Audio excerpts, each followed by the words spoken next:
I've read a lot of self-help books. Yours are the best, obviously. Of course, of course. Available in all good bookstores, and even in crappy ones too. He'll sell his wares anywhere, but they are wonderful books. What interests me is you often talk about the difference between self-esteem, which is spoken about a lot in the self-help industry, and self-acceptance. And you say that there's a difference between the two, and self-acceptance is probably the state that we want to cultivate more. Yeah, in the ACT model, we're very interested in developing self-acceptance and a step further, self-compassion, which is like self-acceptance plus being very kind to yourself. We're not about self-esteem in the ACT model. Low self-esteem is problematic, but so is high self-esteem. And many people don't realize this. High self-esteem correlates with egotism, narcissism, increased prejudice and discrimination. And it certainly doesn't lead to better leaders or better relationships. There's lots of research on this now. So we're wanting to move away from the concept of self-esteem, because whether it's high or whether it's low is equally problematic. So this is a nice little exercise. Again, it's just another riff on the ACT in a nutshell metaphor, but it's a kind of way of helping people let go of this whole self-esteem notion and move in the direction of self-acceptance. Okay, what do we need to do? Okay, so I'm going to give you a sheet of paper. There's so many things you can do with a sheet of paper in ACT. It's very, very useful. I'm going to give you this pen, and on one side I want you to write 2 nasty negative self-judgments, things your mind says when it really wants to beat you up and give you low self-esteem. 2 nasty negative judgments. Typically in a session with clients I would do 3 or 4. But do I say I'm and fill in? Yeah, I am stupid, whatever it is, kind of. Hey, that's a bit rough. I was talking about myself. Okay. Make them nasty ones, kind of. So we've got I'm disorganized. I'll never be successful. A couple of others. Let's just do a couple more. I am fat. Yeah, I get that one too. Yeah. About me, I mean, not about you. Okay, yeah. Too much. Okay. Too much for people.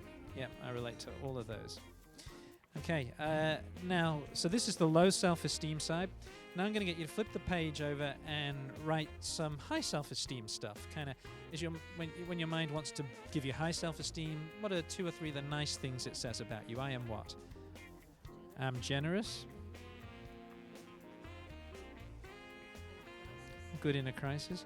Just write a couple more. I'll just mention that occasionally clients will say, you know, my mind never says anything nice about me. Then I will kind of say, all right, well, if I had a magic wand and I could get your mind to say nice things about you, what would you like it to say? And then we'll write those down. So we've got I'm generous, I'm good in a crisis, I help people, I'm, what's that one? Talented. And I'm a great success. Okay, so that's your mind really being very positive. So what I want you to do, again, is imagine that I am the people in your life that really matter. Who matters most in your life? My husband. Your husband? You're not just saying that because he's filming? No, he actually is. Who else is important? My cat, but that's probably not relevant for this conversation. No, it's very relevant. Your cat? Right. Definitely my cat. My mum, my nan, who's passed, but she's still a presence in my life, and I would still like her to be proud. A couple of friends. Okay. So I want you to imagine that I represent your mum, your nan, your husband, your cat, your friends. Actually, I should say I'm all the important relationships that really matter in life. I keep coming back to relationships because they're so important in terms of well-being and vitality. And what I'm going to get you to just take tight hold of that sheet of paper with the low self-esteem side. And I just want you to get all caught up in your low self-esteem. So hold it right up in front of your face. So all you can see now is those negative self-judgments. You've now got ultra low self-esteem. You're fused with your low self-esteem, right? And I'm your mum and your nan and your cat and your husband and your friends. Do you feel engaged and connected with me? Yeah, do you feel like this is a kind of meaningful, enriching, fulfilling relationship? So you're cut off, you're disconnected, right? Now flip it around to your high self-esteem side. Now get all caught up in your high self-esteem. Get all caught up in those positive thoughts about who you are, how successful and wonderful you are. Now you've got really high self-esteem, and I'm your mum and your nan and your husband and your cat and your friends. Do you feel engaged and connected with me? I don't even need you. You don't even need me, kind of full-blown narcissism, right? Okay, you're cut off, you're disconnected, okay, and you're still missing out on the richness and fulfillment of these relationships. Now just place it down on your lap and just give me your full attention, okay? Kind of, again, come back to the hair, come back to the designer clothes. I'm your kind of nan, your mum, your cat, your husband. You feel engaged, connected? I do, and I'm grateful, considering you're my cat, that you're not sitting there licking yourself. I could do that, but we might get banned from YouTube if I started to. No, of course I feel more engaged.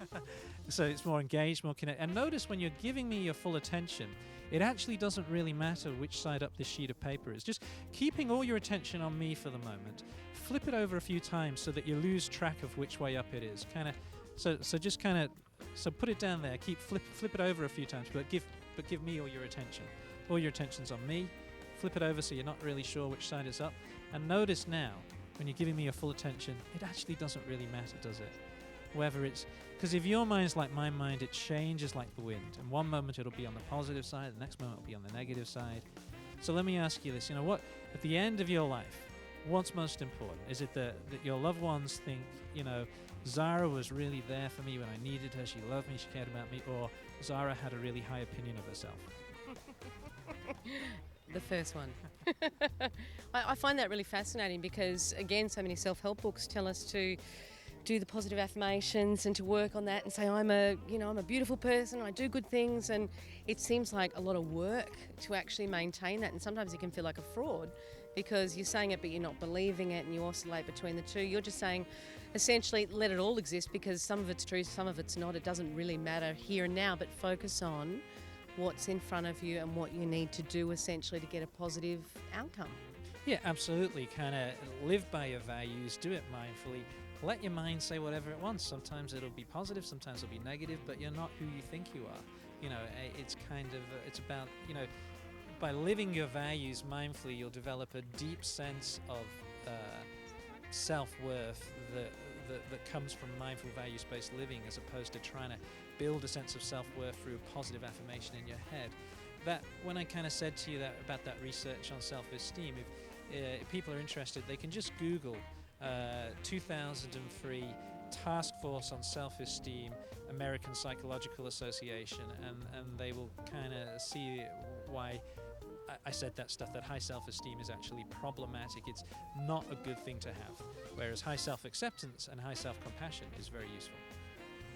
Fantastic. Thanks, Russ.